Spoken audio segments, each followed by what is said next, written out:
Course à pied, VTT et canoë, c'est le grand retour du Raid Sarre-Moselle. Pour cette 19e édition, 319 équipes, soit plus de 630 personnes y ont participé. Et avant le départ, les concurrents étaient plus motivés que jamais. Bon, on s'est bien préparé, la météo est bonne, donc tout est réuni pour faire une belle performance et se faire plaisir. C'est la première fois qu'on fait, donc on vient pour découvrir, mais on essaie quand même un top 15, on verra. C'est dur de se positionner avant la course, hein. Ils sont costauds en face, donc on verra comment ça se passe. Mais... On visait déjà un top 5 l'année dernière, si on revise un top 5 cette année, ça sera déjà bien. Voilà. Cette année, c'est un peu nos retrouvailles parce que l'an dernier, on n'était pas associés. Et là, depuis 2019, on n'a plus couru ensemble. Donc on est déjà très heureux de faire la course ensemble. Il est 10h30.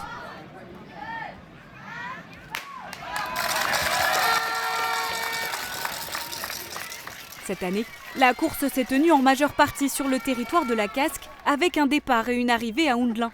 Au total, 45 km étaient à parcourir en mêlant 3 disciplines.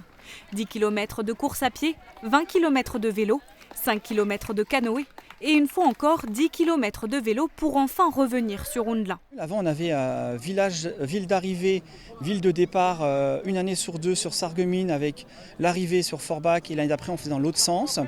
Et là depuis l'année dernière on fait un départ et une arrivée au même endroit. Donc l'année dernière on était sur Alstin, comité d'agglomération de Forbach, et donc cette année on est sur Houndelin sur Sarreguemines et l'année prochaine on basculera sur Forbach, on fera une année sur deux. Par contre les parcours sont bien sur les deux agglos puisqu'on passe sur Forbach et Sarreguemines, donc sur les deux agglos. Vers 13h30, 2 premiers binômes arrivent enfin près de la ligne d'arrivée.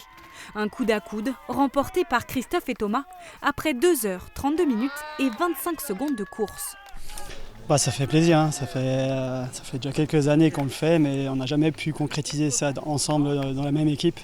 Puis moi, c'est une joie immense parce que moi je suis du village et puis je voulais surtout pas louper cette édition et puis c'est incroyable.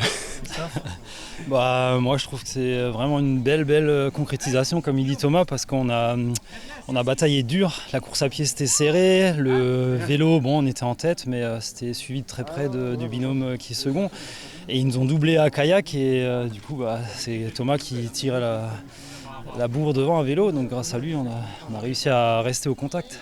Un petit peu chaud l'arrivée, les deux premiers vélos qui passent la ligne, c'est les vainqueurs, quoi. On n'est pas leur rentré dedans non plus, quoi. À la fin, ça se resserre, on est derrière, on est bons joueurs, félicitations à eux, hein. Ils ont été toute la course devant, c'est certainement mérité. Nous, on est déçus parce que on voulait faire une remontada, hein. On n'était pas loin de la réussir, mais on fait une super course, hein. Ça scelle 20 ans d'équipe, parce que je pense que c'était mon dernier raid, et 20 ans qu'on court ensemble, c'était génial, il n'y a rien à regretter. Cette édition 2023 a été un succès. Le public était au rendez-vous et le soleil également. Pour les participants, place maintenant au repos bien mérité.